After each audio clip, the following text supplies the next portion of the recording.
Hey guys, this is Comic Uno, and today I'm doing Comic Uno's Best Comics of the Week, and this is the show where I review all the comics I've read this week in one show. We go least favorite to best pick of the week and everything in between. And before we get started with this episode, I do have a Kickstarter going on for Slice of Life. It's about an anime character that comes to life and falls in love with a high school cheerleader, so be sure to check that out. And also at the end of the episode, we usually talk about the viewer's pick of the week, so in the comments below, let me know your pick of the week for a chance to be featured on the episode.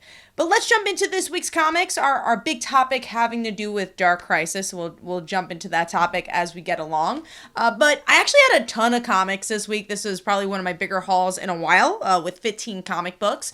And number 15 for me is Batgirls Issue 12. And this is a book I continue to get because I like Cassandra and Stephanie. I feel like it found its footing a little bit in these previous issues with some more familiar Bat villains instead of just focusing on Future State. But I still want more from their friendship. I feel like there's so much to develop that has happened off panel that we're still not really seeing in this series. It's a lot of mentions of them being great friends, but not a lot of showing why they're great friends. And there's a lot of that in this issue in particular. I also thought the artwork is just okay for the book. There's definitely been a lot of different styles for the overall look of the book, which example of like Burnside, there was just one consistent style. And this one's like, oh, I don't really know what the identity of Batgirls is. So overall, giving that 2 stars, and then it's number 15. Moving on to number 14, a book I was really excited for, but I don't really know if I got it quite exactly I expected, and that's Killchella Issue 1. I love music comics. I enjoy when music is somehow infused into a static medium, and, I like slasher books, so I was like, oh, this seems like a good mixture of high, I don't want to say, I would say a high, sarcasm about Coachella and things like that and music festivals with the spin of horror. And, I feel like this was written in a way that felt more like it would have been a better movie than a comic, because it's a very slow burn, this first issue, where you're introduced to a large group of characters without any POV character. We're like, oh, I could latch onto this person and really get into their journey. It honestly kind of had a similar vibe to A Nice House on the Lake, where in the opposite of what happened with the James Tynion book is that we had one character to glob onto, which with each issue. So you got different points of views. Here it's just like, here are all these characters. Okay, try to get into it, because you are trying to fit this party scene, and then you have this small looming of, okay, there's somebody killing these people as well, but it's like, all right, well, how is this different than any other slasher? And I don't know if it quite made an identity for itself for me to want to be like, oh my god, I gotta get that next issue. I will say I really like the art style for this, though. I think it was very bright, really great facial expressions for this book. So I was a bit disappointed with this one, which is sad because I had a lot of anticipation for it. So giving that 2 stars, and that is number 14. Moving on to number 13, which is Fantastic Four Issue 1.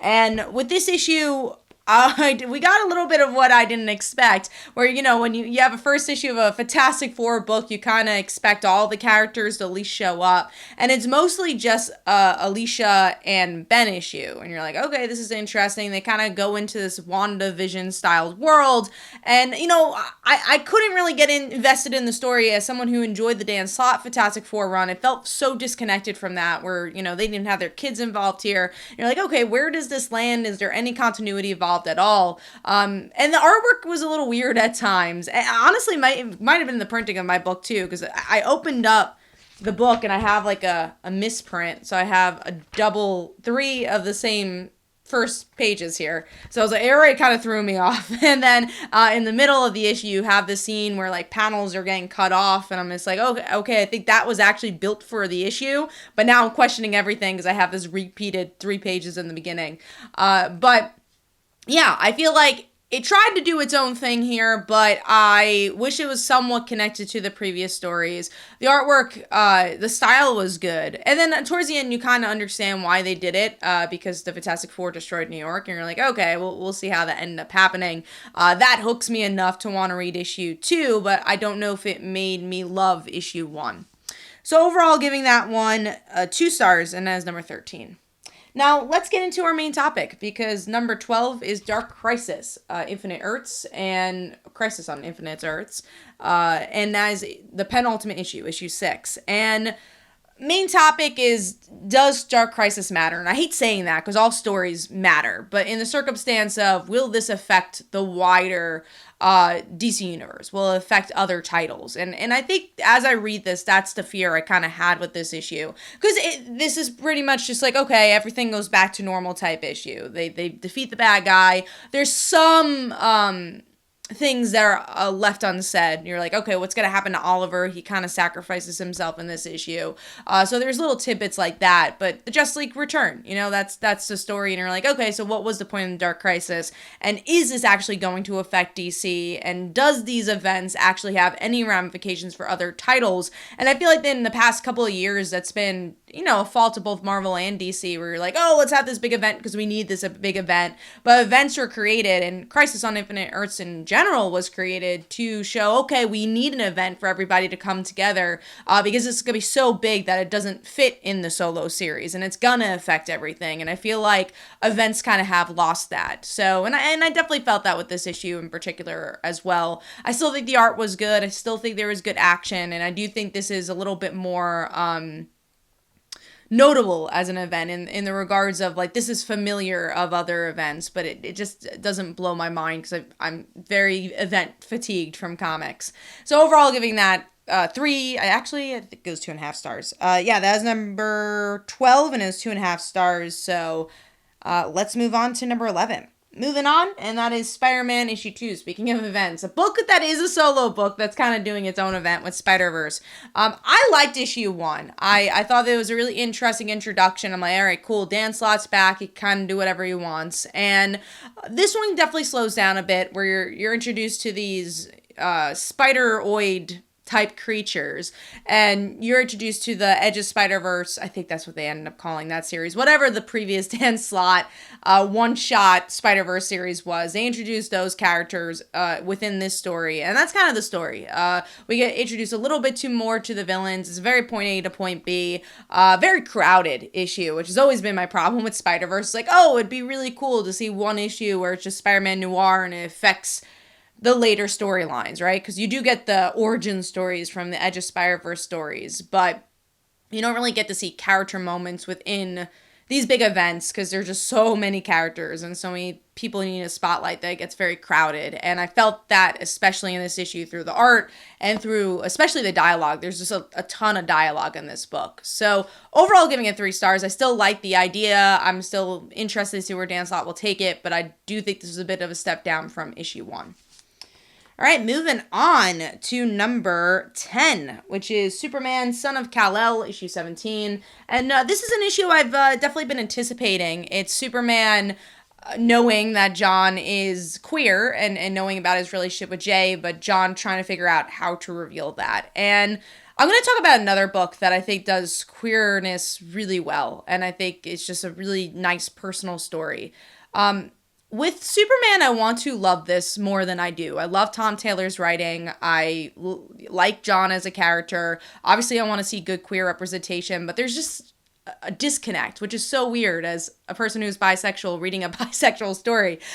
There's this disconnect to the story where it's just like, I feel like there's not that emotional pull. There's not the buildup within the issue where, like, okay, what's going to happen? Like, you don't feel the anxiety that John feels that he's going to come out to his dad, and it all just kind of happens. It's a very point A to point B moment where I'm like, oh, I kind of wish I felt this a little bit more. I felt the again, the character moments more, but I feel like they're so sliced up of like, oh, we need some action here. We need to do something with Lex Luthor here. I guess Superman will talk about this here. And I'm not saying the dialogue is bad between Superman and John. I think there's a solid moment between them, but I'm like, oh, I kind of wish this was even bigger. It's like, it's a fine moment. I wanted that to be a great moment and like such a memorable moment. So overall, gave it 3 stars. I think the artwork's fine. I think the story's fine, but I don't love the book, and I want to love this book. So that is number 10.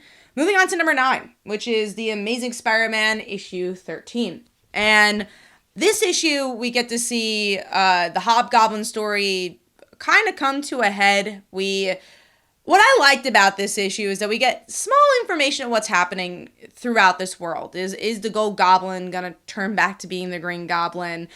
We get to see that other Goblin character from the Beyond series. We get to see a little bit of Ned. So there's definitely like little tidbits where you're like, okay, I think this is gonna affect the story like 20 issues from now.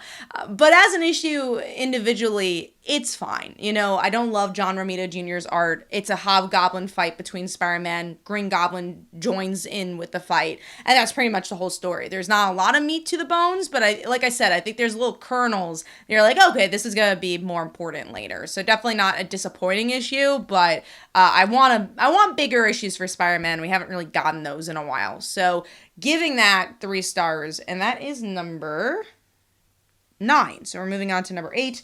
Which is Captain America, Sentinel of Liberty, issue 6. And if you are a Bucky and Captain America fan, I think you're going to love this. As someone who has just been enjoying Captain America from the outside looking in, it is a fine issue. I do think you need a little bit of their friendship and that emotional connection to enjoy this issue to the fullest, especially because we get to see a new role for Winter Soldier by the end of the issue. And it's mostly an action issue, but I will say that they do a good job at sprinkling in story throughout action and really showing a little bit of their dynamic in this one. And again, it kind of leads somewhere by the end, and it's good action and really good artwork for this one. So overall, giving that 3.5 stars. Still enjoying Captain America, and I'm excited to see where this is building towards.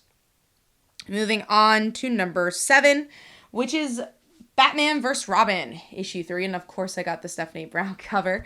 And with this issue, slow burn, but good delivery by the end, or at least a good moment by the end, where, you know, most of it is just multiple Robins versus Batman. And, you know, we get a little more information about what's happening to Damian and the kind of more mystical side of things, which I don't care about as much. But the fights are good. The artwork is okay. I kind of wish there were some stronger moments action-wise, because it is such an action-heavy issue.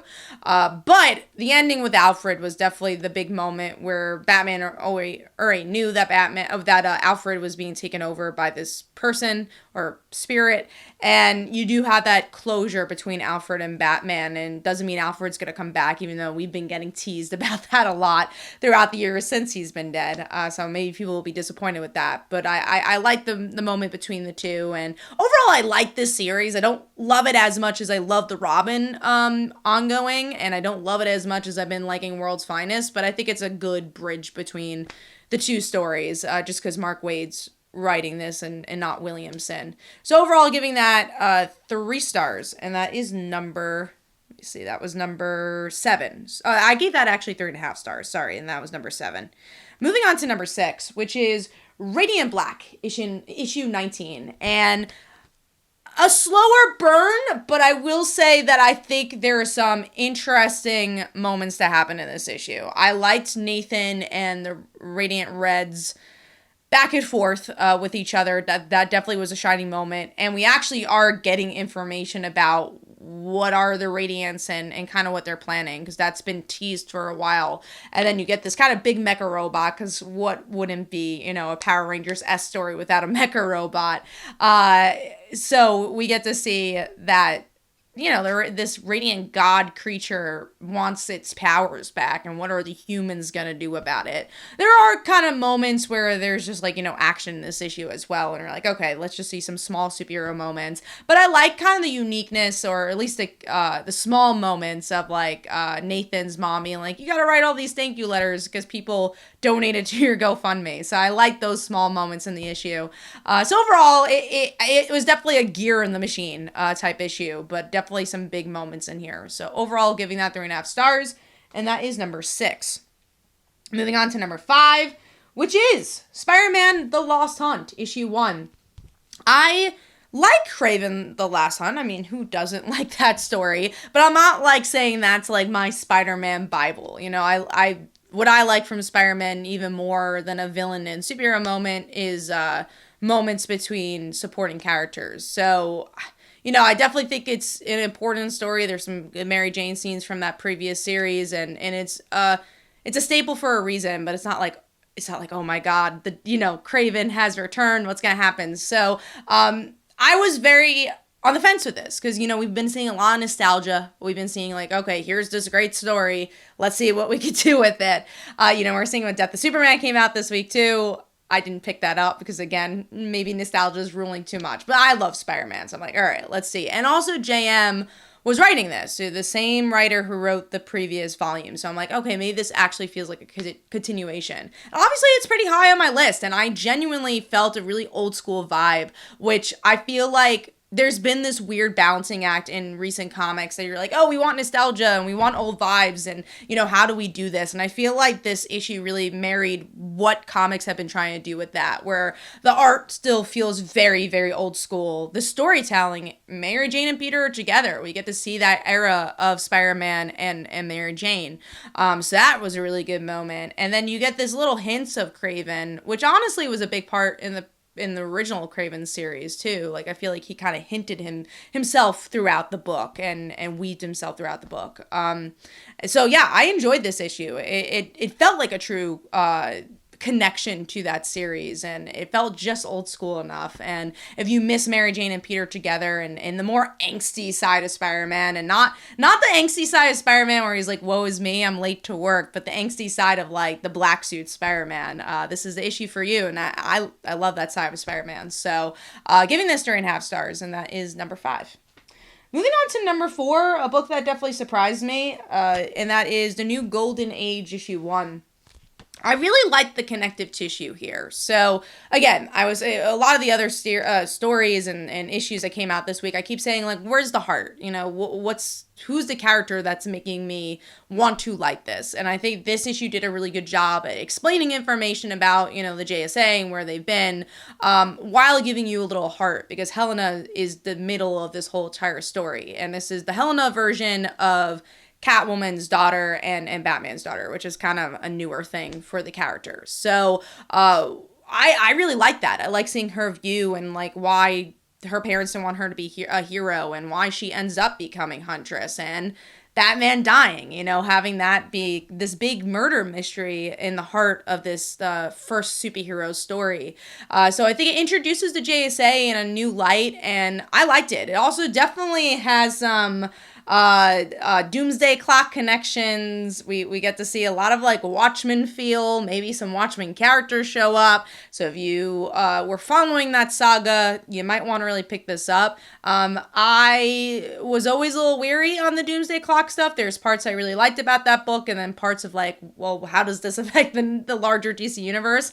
But this feels a little bit like it's not an event, which is nice. It just feels like its own little corner of the DC universe, which makes the Watchmen stuff feel a little stronger to me. And the artwork is gorgeous for this. It really, like, there's a moment where I'm like, why does this feel like Watchmen before, like, there was any big Watchmen stuff in the issue? And then you're seeing how the story unfolds. You're like, oh, okay, that's why it kind of has this very Watchmen vibe. So overall, giving that 4 stars, and that is number 4. Moving on to Dark Ride, or number 3, Dark Ride, issue 2. And I've been loving this. I'm a big, like, theme park fan. I love Disney, so I really, really love the commentary about theme parks and theme park culture and fan bases. So that's been really interesting. But at the same time, I think it builds a really nice world with its characters. You learn a little bit more about the daughter of this owner, the son of the owner, what their family tree looks like. And then you kind of have this other mystery where you thought that the boy who was kind of telling a story in issue 1, or at least we were in his POV, would be a main character, and he hardly shows up here. He just disappears.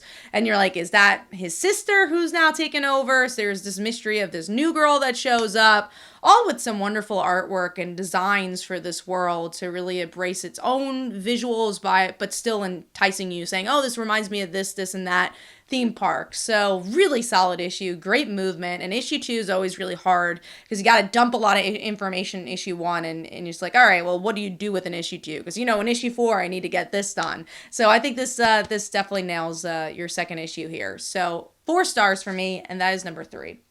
Moving on to number 2, my favorite book on stands right now, and that is Do a Powerbomb, issue 6.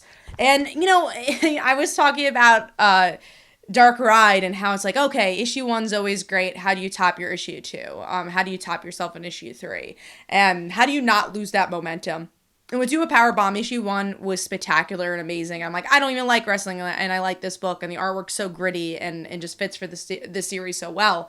And I'm like, they can't do it for issue 2. And they're like, they do it for issue 2. I'm like, they can't do it for issue 3. And then every single issue continues to top itself. And we're up to issue 6, and once again, this book tops itself, where we get to see a little bit between the father-daughter dynamic, what that past looked like, and more about their relationship. But also we get a lot of good wrestling moments in here. We also get the ending where you're like, okay, cool, they won. Where's mom? And he's like, well, there's a twist, actually. You need to defeat God if you want to get your real mom back or your real wife back. And you're like, oh man, another huge fight. Like, again, it keeps stopping itself, and it's such a good series. So overall, giving that one 4.5 stars, and that's number 2. So if that's number 2, what's number 1? Number 1 for me is a new book from Boom Studios, Specs issue 1. And honestly, it wasn't on my radar. I wasn't originally going to pick it up. I didn't really know anything about it. But then Mike Spireslayer from Comic Book Corner 2.0, he messaged me. He's like, oh, Kat, you got to read this book. And I'm like, okay, I'll give it a shot. And Chris Sheehan is an artist I've worked with in the past, and just like, oh, cool, he's on this book too. I got to check this one out. And it's just such a perfect issue 1, where we get to see these two guys, these two friends from the 80s.